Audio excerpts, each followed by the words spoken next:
pour cette session. Donc ça fait la deuxième fois que je viens invité par votre groupe, donc merci à vous.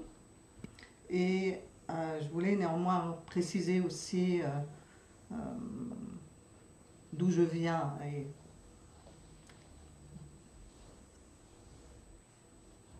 aussi parce que nous avons un peu discuté donc avec Christelle aussi sur qu'est-ce qui fait que des personnes se retrouvent ensemble pour pratiquer la méditation.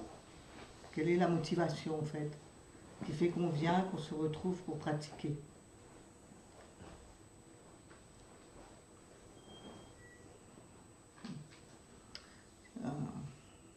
Il y a plusieurs aspects à cette question.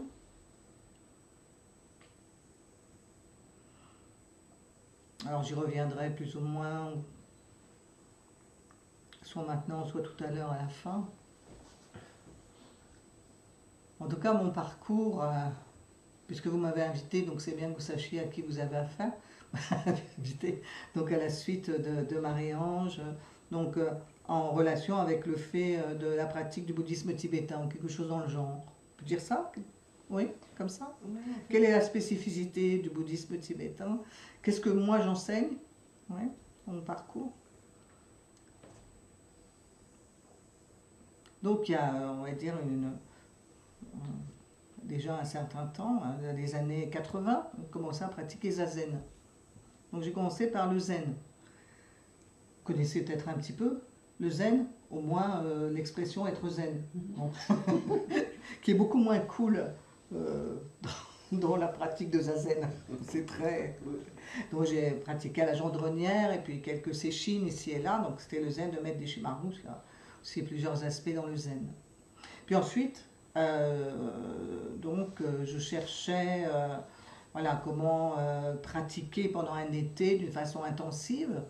Et donc j'ai rencontré ensuite plusieurs, on va dire, dépliants qui me parlaient du bouddhisme tibétain. Et comme j'étais intéressée pour aller passer mes vacances dans un centre, pratiquer la méditation, j'avais lu Shogam Trungpa, j'avais lu La vie de Milarepa, donc ça a résonné pour moi. Et donc je suis allée en Savoie, donc à l'Institut Karmaling. Et j'y ai passé donc un été, puis ensuite je travaillais encore. Je suis revenue et puis enfin je me suis engagée pour faire ce qu'on appelle la retraite traditionnelle de 3 ans, qui est spécifique du bouddhisme tibétain.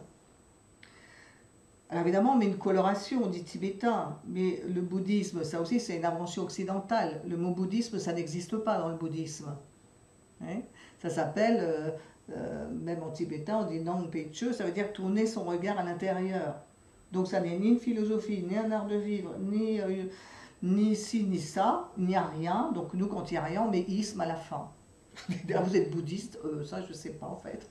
Je ne suis pas sûre, ça dépend ce que vous entendez par là. Donc ce sont des étiquettes, vous voyez.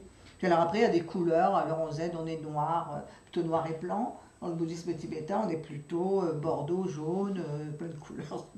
Toutes les couleurs sont possibles. Et puis il y a plein de formes de bouddhisme, évidemment. Là aussi, mais qui ont tous des caractéristiques communes, hein, qui est constater la réalité de la souffrance, du mal-être, du malaise. Ensuite, il est possible de s'en sortir, donc ça c'est quand même la bonne nouvelle. Et enfin, rien n'existe d'une façon solide, hein, il n'y a pas de soi en soi, cela n'existe pas. Donc ça c'est la base. Après, là-dessus, il y a toutes sortes de couleurs, et à chaque fois finalement que l'enseignement est passé dans une culture, il s'est, on pourrait dire, en quelque sorte fondu à la culture, parce que l'attitude, on va dire, de l'enseignement du Bouddha, qu'on appelle le Dharma, c'est d'intégrer absolument, c'est la non-violence fondamentale, c'est-à-dire tout ce qui existe est déjà bon. Oui. Donc en général, quand l'enseignement du Bouddha arrive dans une culture, il s'intègre tout à fait facilement à ce qui est déjà présent. Donc on va retrouver des éléments culturels au Tibet, le Bön qui était déjà présent avant. On va trouver des éléments culturels un peu partout on va dire, qui font qu'il n'est pas nécessaire de tout envoyer balader pour mettre à la place quelque chose qui serait mieux. Pas du tout. Au contraire, il y a le fait de se dire comment finalement cet enseignement, qui est un enseignement de réalité, on dit un enseignement qui nous parle d'un état de fait, hein, parce que la souffrance... c'est un état de fait, c'est pas une philosophie. Hein. Je ne sais pas si vous avez remarqué, mais quand on souffre, ça n'a rien de philosophique, ni d'abstrait. C'est bien concret, c'est bien réel. Donc c'est un état de fait. Donc comment cet état de fait, finalement, là où nous sommes, a déjà été abordé d'une façon ou d'une autre. Oui. Et il se trouve qu'ici, nous, en Occident, et particulièrement donc, dans les sociétés dans lesquelles nous sommes, ben, on a beaucoup développé par rapport à la souffrance qu'on va appeler la thérapie. On s'est beaucoup intéressé à comment fonctionne l'esprit, déjà aussi, et comment soulager de la souffrance. Donc finalement, c'est par là d'ailleurs que le dharma, ou cet enseignement, et ce qu'on en retient surtout, c'est quand même l'enseignement qui amène l'esprit de la méditation. Mais on retient la méditation et on retient surtout aujourd'hui les protocoles qui ont été faits, qu'on appelle mindfulness, pleine conscience, etc. Des protocoles qui ont été validés dans un cadre hospitalier, donc thérapeutique. Donc on retient ça comme une méthode de thérapie alternative, en quelque sorte, pour soigner le stress et la dépendance. D'accord ? Mais c'est bien plus vaste que cela. C'est bien plus riche que cela. Mais il se trouve que la connexion chez nous se fait à travers la thérapie. C'est-à-dire ce qu'on connaît déjà de comment soulager la souffrance. Oui. Alors qu'à travers d'autres cultures, ce n'est pas l'élément thérapeutique qui aura forcément été mis en avant de cette façon. Ou en tout cas, on avait d'autres pratiques, d'autres, on va dire, manières culturelles d'aborder les choses. Donc, c'est à travers cela que ça s'est, connecté. Oui. Donc, au-delà des couleurs, comme on disait, le fond, il y a un fond, une base commune à toutes les approches qui sont toutes issues de l'enseignement du Bouddha. Et quelqu'un fait un enseignement, et après, celui-ci, celle-là, etc., disent « Ah, moi, voilà ce que j'ai retenu de l'enseignement, et je vais créer un courant qui va insister sur la dévotion. » Et on dit « Ah, moi, j'ai retenu, c'était très important, l'attention, moi, je vais développer quelque chose comme ça. » Et toute cette multiplicité, finalement, de formes de bouddhisme, et d'enseignement est venu de l'enseignement du Bouddha, mais a essaimé avec des formes extrêmement variées, extrêmement souples, à condition bien évidemment de ne pas trahir le fond. Mais les formes sont multiples. Et les formes sont forcément multiples, puisqu'elles sont dépendantes aussi des cultures dans lesquelles nous sommes. Voyez ? Si nous voulons avoir accès à l'enseignement du Bouddha, nous devons traduire un certain nombre de notions qui ne sont pas notre terreau habituel culturel. Voyez ? Donc ça nous paraît souvent très exotique. Et plus c'est exotique, plus c'est séparé de nous. Et plus c'est séparé de nous, plus c'est difficile de l'intégrer dans notre vie aujourd'hui. Donc on a vraiment besoin de passerelles et de traduction. Un enseignement, c'est une traduction permanente de notions pour nous aider à faire l'expérience, car je le rappelle, l'enseignement du Bouddha n'est pas une philosophie, c'est une sagesse pragmatique à intégrer dans le quotidien. Si ça ne nous change pas, ça ne nous transforme pas, eh bien, finalement, c'est pas la peine. Oui ? Ou alors c'est juste un intérêt sympathique, ce qui est aussi une possibilité, bien sûr, puisque là encore, il n'y a pas d'obligation à pratiquer. On connaît l'adage du Bouddha qui a dit ne croyez pas parce que c'est moi qui le dis, ne croyez pas parce que c'est ceux qui ont une autorité qui le disent, parce que c'est des anciens qui le disent, mais testez par vous-même, voilà, testez par vous-même et quand même ensuite allez en rendre compte à quelqu'un qui pourra valider quand même ce que vous faites. Mais ça aussi, c'est quelque chose que nous devons ancrer en notre esprit, c'est que dans tout ce que nous avons fait jusqu'ici dans notre vie, nous sommes des êtres de relation, donc nous sommes toujours passés pour apprendre par d'autres. Non ? Est-ce qu'il y a quelque chose dans votre vie que vous avez fait sans avoir appris d'autres ? Non. Ça, c'est une illusion de penser qu'on apprend tout par soi-même. Bien sûr qu'on a certainement mis beaucoup d'énergie dans quelque chose, mais on a toujours appris parce que d'autres avant nous ont ouvert la voie pour qu'on apprenne, et souvent sont encore là pour nous transmettre quelque chose. Hein, si vous êtes artisan, vous voulez apprendre comment travailler l'or, faire des bijoux, vous devez avoir affaire à quelqu'un qui va vous montrer comment faire. C'est ça l'expérience. Montre-moi comment tu fais. Et à partir de là, j'aurai des questions. Mais tant que je ne me suis pas confrontée avec tous ces instruments, ces outils pour voir comment on fait, je peux toujours imaginer que je saurais faire. T'inquiète pas, je vais savoir faire. Mais chacun sait que c'est pas comme ça que ça se passe. Même à l'école, oui, vous avez dû avoir des professeurs et ils ont dû vous mettre en situation d'apprentissage et de valider ce que vous saviez, ce que vous ne saviez pas. Là encore, pour aider, on va dire, à développer certaines capacités qui sont déjà en nous. Alors ça, c'est la bonne nouvelle aussi, c'est ce qu'on va développer est déjà en nous. Enfin, c'est bien recouvert quand même, c'est bien plein de couches dessus.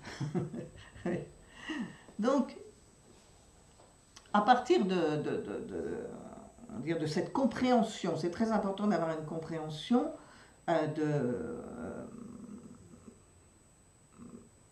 il y a l'expérience de la méditation, mais inévitablement, nous sommes des êtres aussi de compréhension.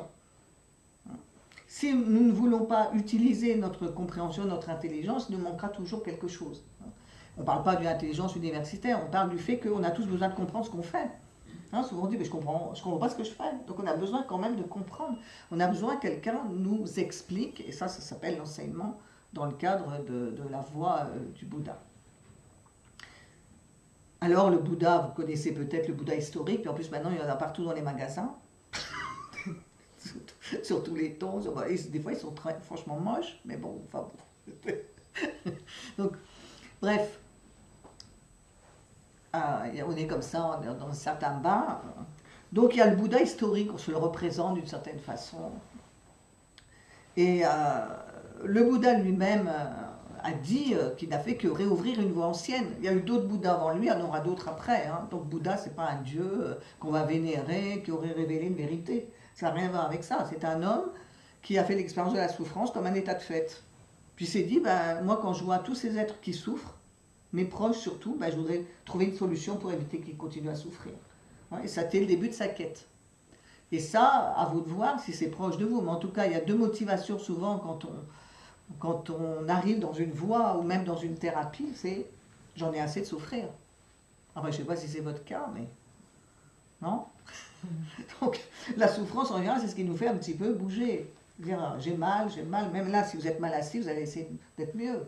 Donc, souvent, l'approche, on va dire, de la quête dans laquelle nous sommes, d'une façon très concrète, c'est celle de constater qu'on souffre et on ne sait pas comment faire pour ne pas souffrir.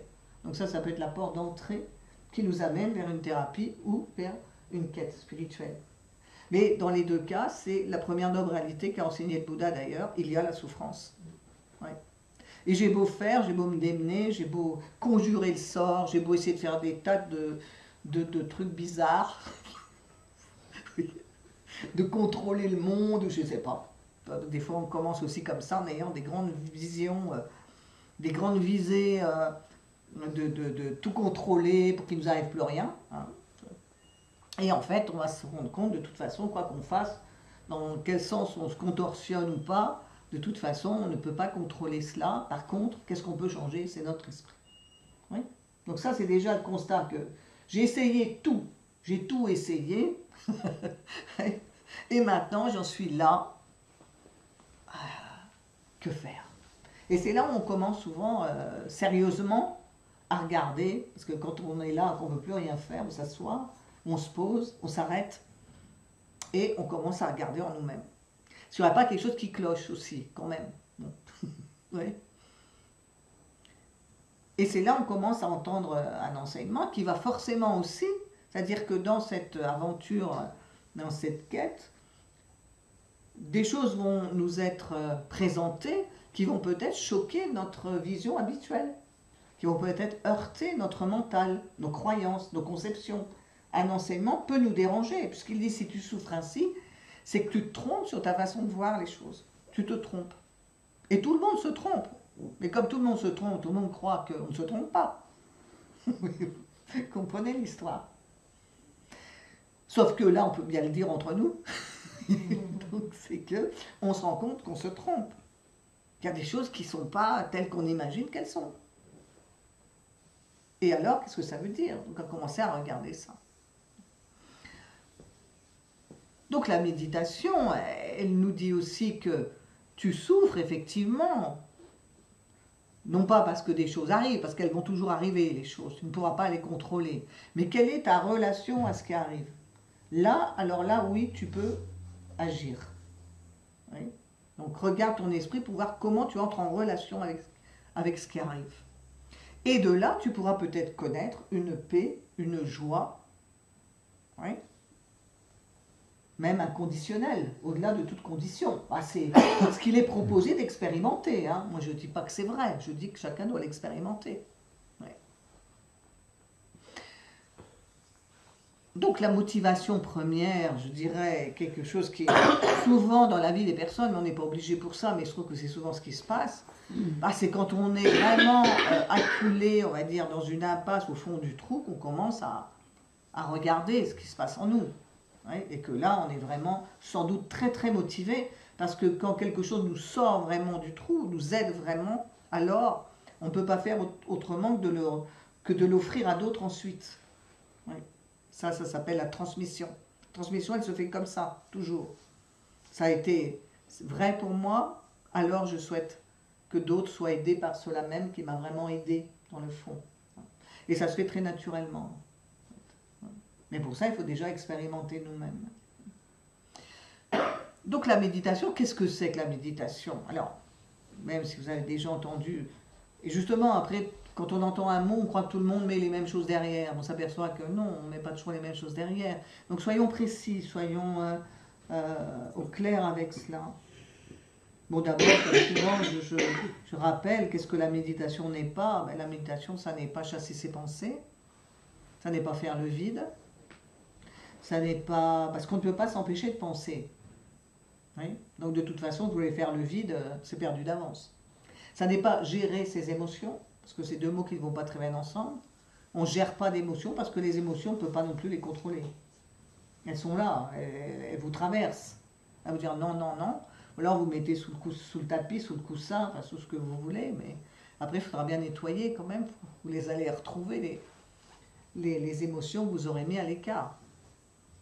Ça n'est pas non plus être juste détendu, parce que ça c'est un effet secondaire de la méditation, on peut dire ça comme ça. Et la méditation, c'est essentiellement rester présent avec ce qui est. Ouais. Les sensations telles qu'elles se présentent, agréables, désagréables ou neutres.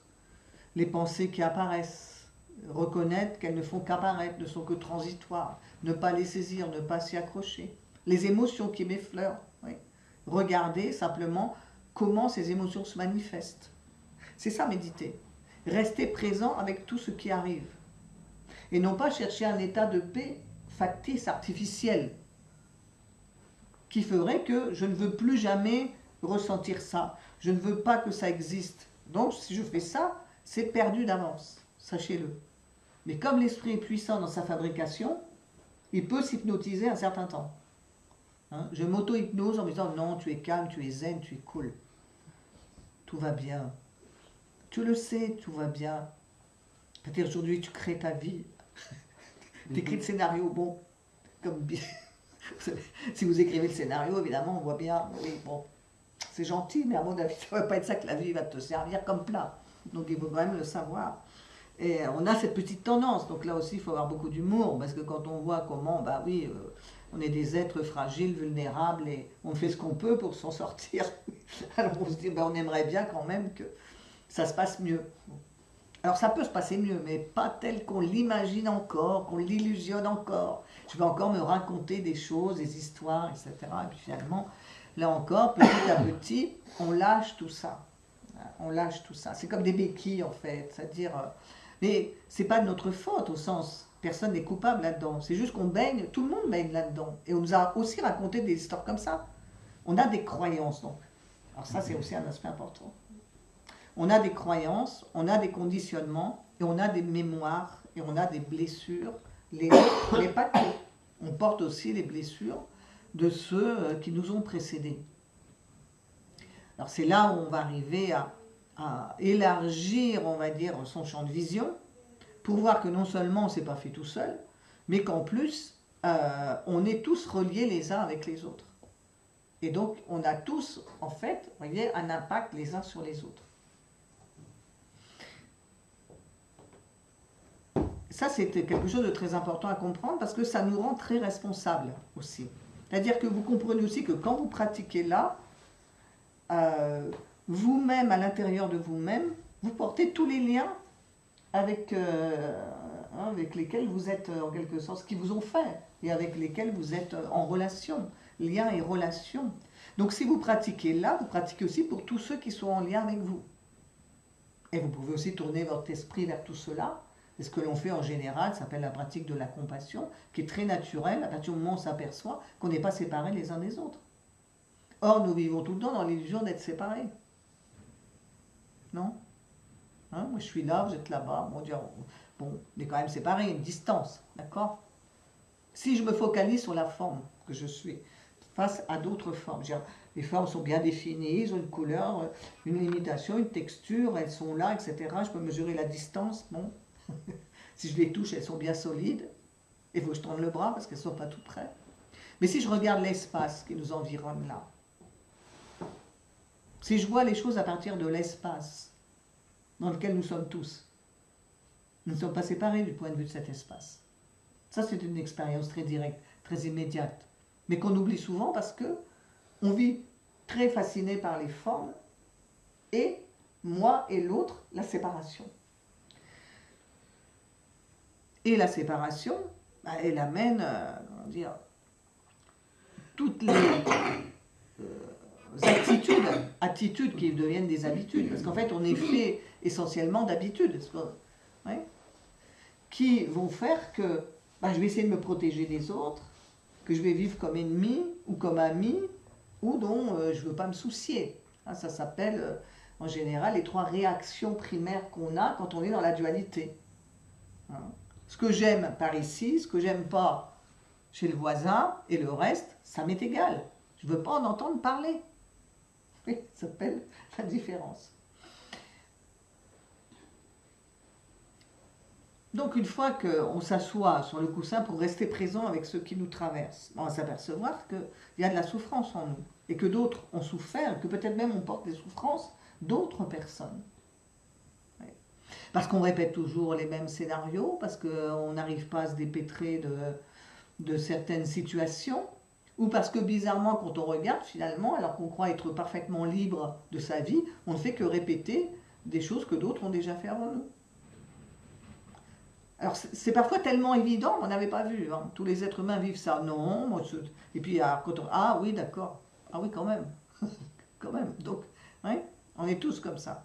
Et tous les grands thérapeutes ont remarqué ça. Tous étaient des grands observateurs.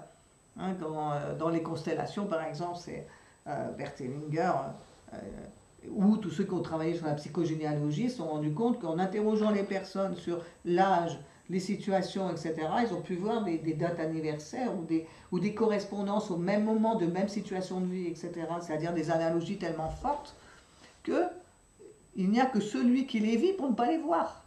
Mais nous sommes ainsi. Nous sommes aveugles à ce que nous vivons, parce que nous sommes collés avec. La méditation, comme la thérapie d'ailleurs, permettent de voir cela. Donc c'est toujours l'idée de mieux voir aussi, donc d'une clarté, d'une lucidité, plus que la détente. Oui, la méditation, c'est rester présent avec ce qui est et voir vraiment ce qui est. C'est-à-dire voir vraiment aussi nos souffrances, les comprendre, oui, les apaiser. Donc l'apaisement, si on devait donner une définition de la thérapie ou de la méditation, c'est aller vers un apaisement réel, vers une clarté sur ce qui nous conditionne, et pouvoir prendre aussi, évidemment, une nouvelle direction, pouvoir faire autrement. Donc rester présent avec ce qui est, voir ce qui est tel que c'est, c'est-à-dire si je suis dans la souffrance, je vois que je suis dans la souffrance, c'est ça tel que c'est. Hein, c'est pas voir les choses telles qu'elles sont, comme ça, comme une abstraction, il ne se passerait rien. Non, qu'est-ce que je suis en train de vivre? Donc je le reconnais, je le regarde vraiment, je fais vraiment face à ça. C'est douloureux, c'est douloureux. Je ne me cache pas cela. Et je l'examine, j'entre dedans même, pour regarder précisément. Et c'est comme ça que je pourrais m'en libérer. C'est pour ça que je pourrais trouver la solution. C'est en entrant réellement dans la souffrance. C'est pas en essayant de la fuir que je vais trouver la solution. Et je sors par la porte et puis je vais retrouver la souffrance qui sort par la fenêtre. On va se rencontrer ailleurs. Je dis, ah bon, tu es encore là. Te revoilà encore. Et en fait, toute situation qui se représente dans notre vie, c'est quelque chose qui demande à être libéré, on va le dire comme ça, délivré. Parce que derrière ça, il y a toujours un bon potentiel. Il y a un bon potentiel. Ça, c'est la vision aussi que nous donne le Bouddha, c'est-à-dire que fondamentalement, nous sommes déjà accomplis, nous avons déjà des qualités fondamentalement, mais elles sont recouvertes de toutes sortes de croyances, d'habitudes, de stratégies, qui, dans la séparation d'avec les autres, nous amènent à essayer de nous protéger et toutes sortes, on va dire, donc, comme on disait, de stratégies qui, voulant éviter la souffrance, nous mènent encore plus dans la souffrance. Oui.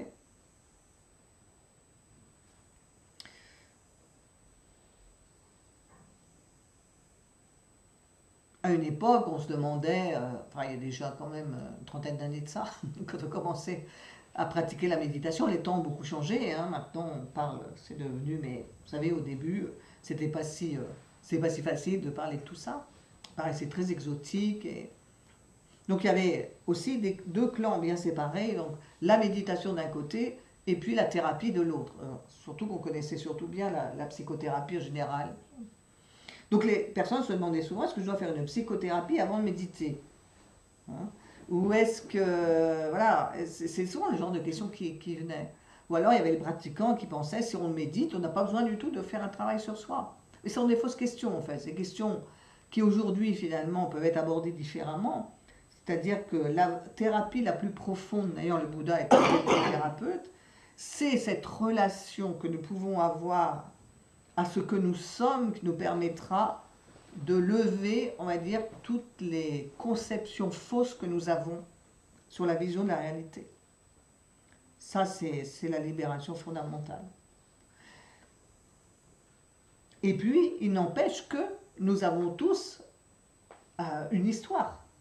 C'est pas parce qu'on va parler de la non-séparation, de la vacuité, de la plénitude, que nous n'avons pas d'histoire. Même le Bouddha, il s'est éveillé, puis après, il est rentré chez lui. Hein. Oui. Donc, de toute façon, on a tous une histoire. Ça n'empêche pas l'histoire. D'accord ? Donc, en tant qu'on a une histoire, on a forcément des histoires aussi dans l'histoire. Hein. Et il est bien aussi de savoir parfois comment s'y prendre concrètement par rapport à certaines souffrances, à certaines, on va dire, blessures émotionnelles. La méditation aide fondamentalement et parfois nous avons besoin aussi pour être plus en contact aussi avec nos émotions, notre ressenti, notre corps, parce que ça c'est aussi notre faiblesse, hein, dans la tradition qui est la nôtre, c'est que dans la dualité on coupe le corps de l'esprit. Alors ça, on a quand même des générations de coupures avec le corps. Hein. La première chose bénéfique qu'on découvre dans la méditation, quand on a passé des années sur des bancs d'école, etc., ou à couper toujours la tête du reste, tu fais du sport, etc., vous voyez, tout est toujours coupé en deux, c'est de se sentir enfin réunifié. On s'assoit et on va écouter avec notre corps. Ouais. On va vraiment être, après qu'on soit sur un coussin ou sur une chaise, c'est pareil, on a la même attitude, c'est-à-dire que nous allons à l'esprit que nous sommes à travers le corps que nous sommes. Le corps n'est pas mauvais, n'est pas... nous pouvons nous réconcilier avec le corps. Donc la séparation amène aussi des coupures qui sont des souffrances parce que c'est souvent coupure du ressenti. C'est pour ça que des générations de méditants ont aussi été des grands refoulés, souvent. Ils ont refoulé leurs émotions. Parce qu'ils n'ont pas compris. Parce que quand on a des formules très lapidaires dans l'enseignement, il y a des formules très lapidaires. On peut retrouver des formules comme, voilà, coupe, tranche, coupe, etc. Ben oui, mais couper, trancher, ça n'est pas refoulé. Il ne faut pas se tromper. Donc comment je sais que je refoule ou pas? Comment je sais tout ça? Donc comment on sait tout ça? Ben, ça veut dire qu'il faut en rendre compte à quelqu'un qui peut vous questionner là-dessus et puis vous aider, comme on a toujours fait jusqu'ici. Oui. C'est-à-dire que si je ne sais pas, dans mon cheminement, dans mon expérience, où aller, dans quelle direction, et est-ce que je vais bien dans la bonne direction, mais je vais demander à ceux qui m'ont précédé dans cette direction et dans ce chemin, pour leur savoir comment y aller et comment faire. Or aujourd'hui, c'est un petit peu le culte de on veut tout faire par soi-même, et donc on est arrêté par soi-même. Parce que on en est à la fois égodidacte et on s'arrête. Oui. Parce qu'on retourne dans le travers qui est toujours, j'aime bien comprendre les choses, mais les comprendre, ce n'est pas les vivre. Donc un autre aspect de la méditation, c'est entraîner son esprit à chaque instant. Entraîner son esprit. Parce que si on n'entraîne pas son esprit, il ne se passe rien, en fait. J'aime bien l'idée de la compassion, c'est sympa. Mais dans les faits, je me rends compte, j'ai aucune compassion, en fait. Alors, ça m'énerve. J'ai la compassion pour les êtres lointains que je ne vois jamais, là-bas au fin fond. Ah oui, eux, alors les pauvres. Les pauvres. Mais alors, le voisin, ou même mes proches, alors là, je les assassine. Comme je m'assassine moi-même, j'ai déjà souvent pas de compassion pour moi-même, en fait. Donc, il y a vraiment un travail à faire. C'est-à-dire qu'il y a des maillons qui, s'il y a des maillons qui manquent, les choses ne vont pas pouvoir se faire. Ouais. Donc, c'est nécessaire de déjà entrer en amitié avec le corps que nous sommes, entrer en amitié avec nos pensées, nos émotions. Donc, la base est toujours cette amitié profonde envers soi-même, parce que nous nous traitons mal, nous sommes souvent très, très durs. Hein, et dans une époque, je ne sais pas si c'est l'époque, mais en tout cas dans un contexte où nous vivons beaucoup de pression. Nous avons l'impression que nous sommes un peu compressés de partout. Hein, pressés, compressés, dépressés. Enfin bon, il y a tout ça. Ouais. Donc comment la méditation pourrait-elle nous aider dans tout cela? Et aussi, est-ce que nous avons besoin, donc la méditation est profondément thérapeutique, tel qu'on l'a dit, puisqu'elle nous soigne des illusions qui sont la cause première de toute souffrance. Ouais. Des illusions cognitives que nous avons. Mais en même temps, parfois, nous avons des nœuds précis dans notre vie, parce que nous sommes des êtres de chair et de sang qui avons des histoires. Oui. Et qui portons les histoires d'autres personnes. Alors, c'est mon expérience de 30 années d'accompagnement avec les personnes aussi, c'est que souvent, je me suis rendu compte que les plus grandes souffrances, elles venaient aussi de notre famille. Oui. Elles venaient des liens et des relations que nous avons, en fait. Oui. De l'enfant que nous avons été, qui est toujours là, vivant, qui voudrait bien pratiquer, lui, mais il n'y arrive pas. Il n'arrive pas, c'est un trop mal. Oui. Alors, on a beau dire pratique. Oui, bien sûr, ça, c'est la phrase, le koan pour tout pratiquant, pratique. Comme tu vas, pratique. Bon, alors vraiment, qu'est-ce que ça veut dire? Et puis aujourd'hui, alors à une époque, c'était très abrupt comme ça, on disait pratique. Bon. Puis on s'est rendu compte qu'il fallait quand même un petit peu expliquer avant pratique, parce que c'était pas toujours si facile. Et en plus, aujourd'hui, on a les moyens de faire que se rencontrent les deux, c'est-à-dire la pratique de la méditation et ses effets et ses bienfaits, avec des thérapies, qui sont des thérapies souvent de libération des blessures émotionnelles, ou des remises en ordre on va dire, des places que nous avons chacun à prendre. En fait, c'est même dans les traditions, il y a toujours des aspects très thérapeutiques. Pas forcément psychothérapeutiques, mais thérapeutiques, oui. C'est-à-dire, il s'agit toujours en prêtant attention. Vous voyez, comme on dit, prête attention à quelqu'un, ça veut dire que je prends soin de quelqu'un. Et si je prends soin de quelqu'un, je dois donc développer à la fois de la présence et aussi de la compassion. Et ça, ce sont les deux qualités d'ailleurs de tout thérapeute. Être capable d'écouter et d'être en empathie, en compassion avec l'autre. Si je suis encombré de moi-même, je ne peux pas être un bon accompagnant, ni un bon thérapeute, ni même un bon parent, ni même un bon voisin, etc. De toute façon, ce sont des qualités humaines fondamentales qu'on va retrouver s'exercer dans certaines professions avec une éthique, mais qui sont le fond de notre humanité. En fait, on est tous plus ou moins des thérapeutes, déjà pour nous-mêmes. Oui, la méditation peut nous aider et beaucoup de mouvements thérapeutiques aussi aujourd'hui pour essayer de voir comment nous-mêmes essayer de soigner, de nous soigner, sachant que ça a aussi une limite, puisque certaines choses, nous ne pouvons pas les voir nous-mêmes, pour la simple raison que nous sommes intriqués avec. Vous comprenez? Hein, nous sommes intriqués avec, nous ne pouvons pas le voir. Même si c'est évident, nous ne le voyons pas. C'est comme ça. C'est l'aveuglement, voilà. C'est tellement là qu'on ne voit pas. Donc c'est pour ça que le temps, quelques temps après, oui d'accord, bah oui je vois. Bon, donc c'est comme ça. Peu importe. En tout cas, l'idée n'est pas qu'il ne nous arrive rien, parce que nous sommes des êtres donc, qui avons une histoire, et dont nous ne savons pas ce qui va nous arriver. Mais en tout cas, aujourd'hui, précisément à l'instant où je le décide, alors si j'ai compris que ce que je vis aujourd'hui, sont les effets de causes et conditions précédentes. C'est ça que ça veut dire. Ce qui t'arrive aujourd'hui est l'effet de causes et conditions qui t'ont précédé. Ça veut dire que je peux créer aujourd'hui d'autres causes et conditions. Des causes et conditions qui engendreront moins de souffrance et plus de bonheur. Et ça, on va nous dire très clairement, voilà ce qu'il faut développer pour créer des causes et conditions d'un meilleur bonheur déjà. C'est-à-dire d'une meilleure, déjà, peut-être se sentir mieux intérieurement, et aussi d'où nous allons agir. Et c'est ça. À partir d'où nous agissons. Alors, évidemment, on agit toujours sous l'emprise d'intentions et d'émotions et de blessures. Oui. Donc si j'agis sous le coup de la colère, une colère que je n'ai pas pu maîtriser, ben, ça a des conséquences. Ça a des conséquences pour les autres et ça a des conséquences pour moi. Parce qu'on est toujours comme ça. À chaque fois que je fais quelque chose à quelqu'un, je peux le faire moi-même. Je fais à moi-même, je le fais à l'autre. On ne soit pas séparés. Alors ça déjà, il faut réaliser ce que ça veut dire.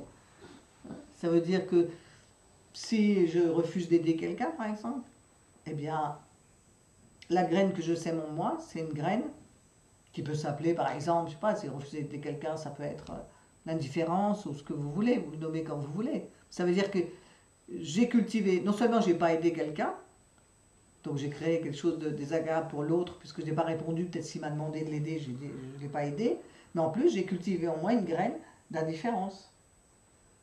Donc j'ai créé des causes et conditions qui vont m'amener un jour à vivre les mêmes effets.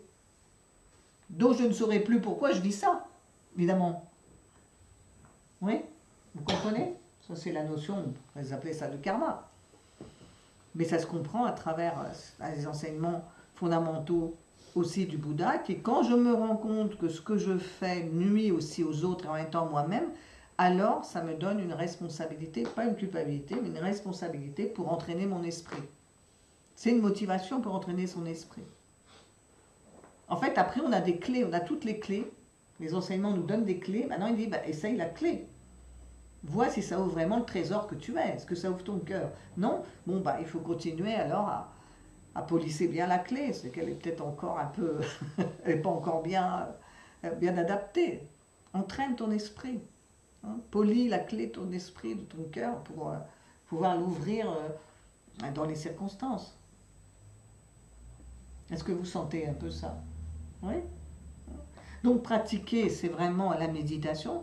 Ça, c'est tous ces enjeux-là, finalement, qui nous sont présentés. Dernièrement, on a fait, Cédric l'avait présenté, je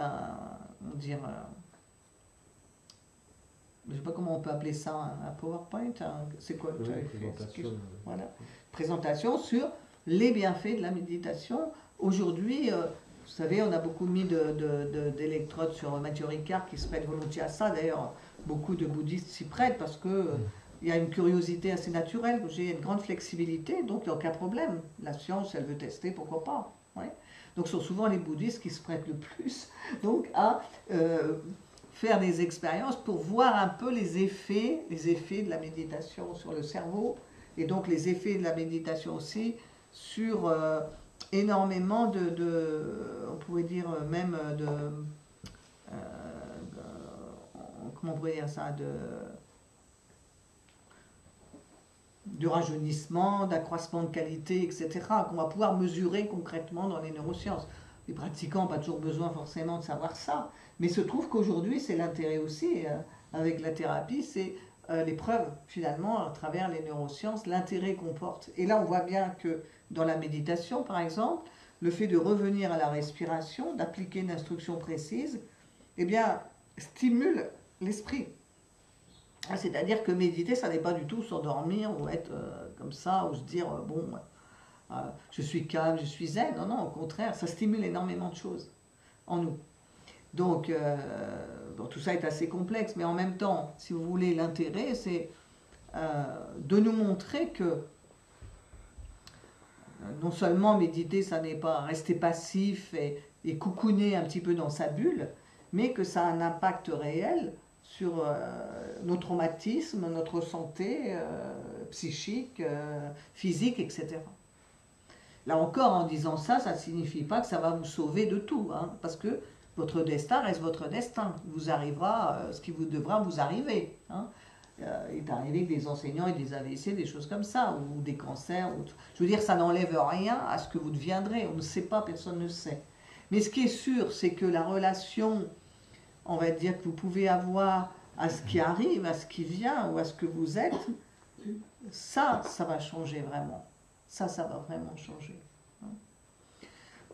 Donc il n'y a pas, dans le programme que je propose, pourquoi je vous parle de ça, c'est aussi parce que le cœur de ce qui est proposé, c'est la pratique de la méditation et la compréhension aussi de comment fonctionne notre esprit et pourquoi nous nous illusionnons, pourquoi nous nous trompons, sur quoi nous nous trompons, oui, et comment mieux voir ce qui est. Ça, c'est la base. Mais sur la base de ça, donc, nous changeons notre vision des choses. Oui.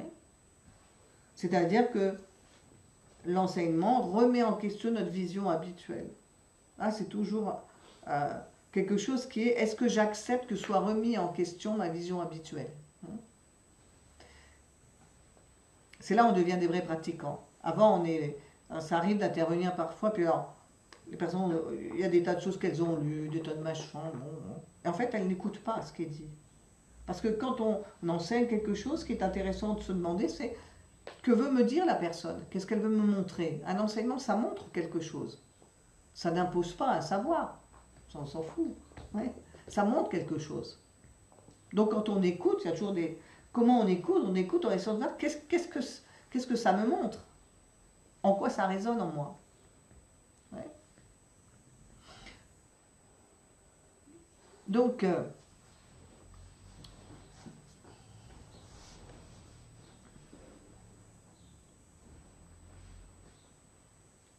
la compréhension, la vision, changer sa vision des choses. Ça demande d'écouter d'autres informations. Vous connaissez peut-être l'histoire de la corde et du serpent. Vous la connaissez, non? Ça, si? Non? Je l'ai souvent cité. C'est une histoire très traditionnelle. Bon, dans les groupes de yoga un peu partout, je ne sais même plus d'où ça vient, à force. Mais vous arrivez, vous vous baladez sur un chemin. Oui, c'est un peu la tombée de la nuit. Et puis tout d'un coup, vous voyez un serpent enroulé là devant vous. Non, ça vous rappelle rien, ça? C'est un petit peu, hein. Vous voyez là un serpent. Alors qu'est-ce que vous faites? Justement, tout soudain, le corps se met en alerte, le mental est très vite. Qu'est-ce que je dois faire? Oui, qu'est-ce que je dois faire? Fuir, rester, arrêter de respirer, de bouger, etc. Admettons, vous fuyez, hein, et puis vous dépêchez, vous courez, et là, vous tombez dans le ravin à côté, et vous mourrez. Ou reprenons, donc, nous sommes devant le serpent, et quelqu'un est à côté de nous, il nous dit, attends, on va s'approcher un petit peu, puis je vais éclairer un petit peu ça, puis on va regarder ce que c'est. Et si on s'approche en éclairant un petit peu, alors on se dit, ah mais regarde, c'est un petit peu fibreux quand même. Hein, mais regarde, et il n'y a pas de tête. Et regarde, un serpent, ça ne s'enroulerait pas comme ça. Ah oui, peut-être. C'est-à-dire que éclairer et apporter de nouvelles informations, hein, on n'a pas encore l'expérience que ce n'est pas un serpent. Mais on est capable d'entendre de nouvelles informations. Donc un enseignement, c'est ça. Es-tu capable d'entendre de nouvelles informations pour comprendre pourquoi tu souffres autant? Est-ce que tu es d'accord pour entendre de nouvelles informations? Pour éclairer un petit peu ta vision habituelle. Parce que regarde bien, ce que tu prends pour un serpent, c'est une corde. Mais est-ce que tu as vérifié? Non, tu n'as pas vérifié. Est-ce que tu avais peur? Ben oui, tu avais peur. Etc. etc. Ouais. Donc lorsque... et si vous adaptez cette métaphore à beaucoup de situations, c'est ce que l'enseignement nous dit un peu, c'est-à-dire que nous sommes souvent leurrés par nos perceptions, nous croyons voir, mais c'est très direct en fait, hein, nous croyons voir un serpent là où il y a des cordes, et nous réagissons à quoi alors? Qu'est-ce qui fait qu'on va mourir en fuyant? C'est pas le serpent parce qu'il n'y en avait pas, c'est notre réaction à ce que nous croyons, à nos croyances. Je croyais que c'était un serpent. La peur s'est déclenchée émotionnellement très forte, et tout ça m'a entraîné à fuir et à tomber dans le ravin et à mourir. Donc qui est responsable de ma mort? Ben, c'est mon illusion, si vous comprenez. C'est l'illusion. Si je m'étais approché un petit peu plus, j'avais regardé, Ah, je dis, ah oui, vous savez, c'est comme dans les films d'horreur où tout le monde arrive dans la maison, il fait noir, personne n'allume. Personne n'a pensé à allumer. Et là, ça fait pareil. Je suis là, je suis dans le brouillard, je ne comprends rien. Ben, allume. Alors, qu'est-ce qui va pouvoir m'aider à allumer un petit peu, éclairer un petit peu? Et là, vous sentez qu'en vous, il y a votre ermite intérieure qui dit oui, c'est bien, amène un petit peu de lumière là-dedans, un petit peu de clarté dans tout ça, avec d'autres. Parce que justement, c'est l'intérêt, c'est la fraternité au sens qu'on appelle un peu la sangha, la communauté ou les réseaux, c'est-à-dire que nous allons tous avoir cette motivation d'essayer d'être un peu plus clair, de nous éclairer déjà nous-mêmes. Ouais. Donc plutôt que de regarder les autres, on va déjà essayer de voir qu'est-ce qu'on n'a pas eu comme information qui permettrait de mieux comprendre une situation. Donc ça, c'est aussi ce retour toujours vers soi. Hein, c'est-à-dire, avant, j'aurais pensé que c'était les autres, et maintenant, je suis capable quand même de dire, bah, les autres, c'est leur part aussi, d'accord? Mais je suis capable de regarder, de faire quelque chose sur moi-même. Et ça, c'est profondément aussi apaisant. D'abord, c'est apaisant pour soi, puis apaisant pour les autres aussi, en fait. Oui. Hein, toujours pareil, un doigt vers les autres, un doigt vers moi. Nous ne sommes pas séparés. Donc, tout ce que je ferai aussi pour aller mieux moi-même, je l'offrirai aux autres. Et quand j'offre aux autres mes qualités, j'en bénéficie moi-même. Ça, c'est la bonne nouvelle. Parce que, évidemment, ça peut aussi monter dans le négatif de la même façon. Ça, on connaît bien. Plus j'en foire l'autre, plus on s'en foire, etc. On finit par faire la guerre, par se taper dessus. Puis après, ça dure des générations. Ça ne sait même plus pourquoi. Ça ne sait même plus l'origine. Mais on continue à se faire du mal. Donc ça aussi, c'est les histoires dans les histoires, les petites histoires dans la grande histoire, etc. Dans les histoires familiales, pardon, la histoire des ancêtres. Tout ça, ça brasse en nous aussi, ça existe à travers nous. Et donc, nous pouvons faire quelque chose de très thérapeutique et spirituel. Donc ça, c'est l'aspect constellation. Donc je dis ça, la vision change, et dans cette vision, nous voyons aussi comment mieux appréhender les blessures des uns et des autres. Les blessures que nous portons encore nous-mêmes aussi, ouais, qui nous font aller dans des voies par loyauté. On va parler comme ça dans les conseils. Loyauté familiale. Ouais. Loyauté à d'autres. Et tout ça est toujours piloté dans le fond par l'amour. Mais il y a un amour qui fait souffrir, il y a un amour qui ne se sait pas, amour, et donc il y a un amour aveugle. Ou alors il y a un amour qui va devenir de plus en plus conscient et de plus en plus inconditionnel. C'est celui-là qu'on essaie de délivrer des amours. Dans les constellations, par exemple, on va se rendre compte, et ça souvent c'est un point douloureux aussi. Et là, la méditation peut nous aider, renforcer l'idée qu'il faut vraiment faire face à ce qui est douloureux, parce que des personnes vont s'apercevoir qu'en fait, elles ont voulu en soigner d'autres inconsciemment. Oui. Elles ont voulu se mettre, elles sont mises à la place d'un parent, par exemple, oui, pour le sauver. C'est inconscient. Parfois, des enfants en ont conscience. Parfois, c'est inconscient. On veut faire quelque chose pour l'autre qui souffrait. Oui. Et de fait, hein, ça a créé un conditionnement tel que pour sauver l'autre, je me mets moi-même dans une situation difficile pour que lui puisse y échapper. Et ça, c'est... Malheureusement, ça ne se passe pas comme ça, parce qu'on ne peut pas vivre le destin de quelqu'un à sa place. Ou alors, il faut être... c'est autre chose, on parle d'autre chose. Mais en tout cas, on ne peut pas vivre le destin de quelqu'un à sa place comme ça. Et donc, on va se retrouver dans une situation de souffrance à un moment donné, bloquée, parce que cette prédiction reste inconsciente. Ce qu'il faut bien comprendre, c'est que la plupart des choses qui nous arrivent sont inconscientes. C'est-à-dire que nous ne les voyons pas arriver. On croit toujours que c'est nous qui décidons, mais ça, c'est qu'une petite partie qui décide. Mais ce qui va exécuter n'est pas ce qui décide. Moi, je décide ça, puis ça s'exécute autrement. Ça s'appelle l'inconscient, en un sens très large. Hein. Donc, s'il n'y avait pas ça, bah, bien sûr, s'il n'y avait pas ça, il n'y a pas besoin de... il n'y aurait pas de surprise. Non plus, il y avait des surprises parce que soudain, des choses arrivent et nous montrent quelque chose. Après, on n'est pas obligé de se prendre la tête. Hein. La thérapie, c'est pas se prendre la tête, c'est agir différemment en comprenant un certain nombre de lois, de principes qui sont basées toujours sur la même chose. C'est-à-dire on recherche comment soulager la souffrance. Mais quand on a été enfant, on a voulu soulager la souffrance des autres, des grands. Pourquoi? Ben parce que les grands, ils nous montrent qu'on a beaucoup de pouvoir. Hein, si vous êtes gentil, ah, vous déclenchez des sourires. Mais si vous êtes un petit démon, on vous aime pas. Ou on fait sentir que c'est pas bien d'être comme ça. Non? Si vous avez des bonnes notes à l'école, c'est formidable. Mais si vous n'en avez pas, ça va pas.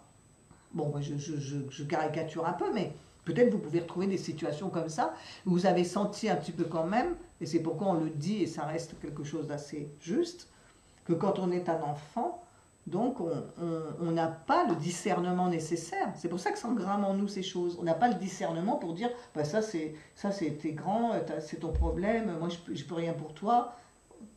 Non, on dit, qu'est-ce que je peux faire pour... Oui, et c'est même inconscient, c'est même très très fusionnel en fait. Surtout si on a eu un environnement qui s'est prêté à ça, bien sûr. Oui. Est-ce que vous sentez ça un peu? Oui. Donc faire face, c'est aussi faire face à tout ça. Et parfois des personnes se disent, oh là là, mais si j'avais su ça, ah oui, ça... Donc parfois on comprend comment on s'est mis dans des situations difficiles et douloureuses à cause de ça. Mais on ne pouvait pas savoir avant, c'est comme ça. Oui. Mais ça peut faire aussi souffrir, parce que parfois on se met dans des maladies, on se met dans des choses vraiment, on met sa vie en danger. Hein. Dans les constellations, c'est vraiment, on met sa vie en danger, parce qu'on est des êtres sensibles, vulnérables, de chair et de sang. Et nous avons vécu des choses qui ont fait comme si on allait mourir sur place. Alors des fois j'explique, c'est pas tant l'événement qui s'est passé, que le fait qu'on n'arrivait pas à intégrer cet événement. Ça peut être une toute petite chose. Hein, vous étiez un enfant à l'école et puis, je sais pas, quelqu'un vous a bousculé à un moment où vous alliez vers l'autre, le cœur ouvert. Et peut-être que ça, vous n'avez pas réussi à le vivre. Et que c'est toujours resté en vous blessé. Et que vous protégez toujours cette partie blessée de vous-même. Ou que certaines parties en vous protègent ces parties-là. Et ça représente nos limitations. On ne peut pas s'ouvrir parce qu'on a peur de souffrir. C'est toujours la même histoire. J'ai peur de souffrir. J'ai peur si je me laisse aller de souffrir. J'ai peur de ça. Parce qu'on en a l'expérience très viscérale. Et vous ressentez ça. Et quand on mourra, l'expérience viscérale, par exemple, la maladie amène une expérience viscérale de même nature. Bah, des grands événements émotionnels qui nous bouleversent amènent les mêmes chocs émotionnels physiologiques. Ouais. Et puis le moment de la mort, ce sera un grand stress. Même si vous vous dites, ben oui, je me suis préparé à approcher ce moment-là, mais n'empêche que vous vivrez un grand stress émotionnel. Donc la peur, la panique, l'idée de mourir, nous l'avons déjà vécu quand nous étions enfants. Sauf qu'on s'est recouvert tout ça avec la raison. Moi la raison, non mais c'est bon mon petit, tout va bien. Hein, mais qu'est-ce que tu as à trembler comme ça? Hein? Alors, et vous savez dans votre cœur ce que c'est que d'être dans la panique. Non? Vous l'avez oublié? Hein? C'est comme ça aussi qu'on comprend après comment les enfants, les adolescents, et même encore après, à tout âge ça se manifeste. Soudain, des parties de nous qui sont en panique. Vous ne savez plus quoi faire. Oui? Peut-être même ça vous est déjà arrivé de vous rendre compte que dans une situation qui était anodine, vous êtes en totale panique. Alors ça c'est l'indice qu'il y a une partie blessée, il y a quelque chose qui a peur. Oui, qui a déjà été connu, c'est forcément déjà connu.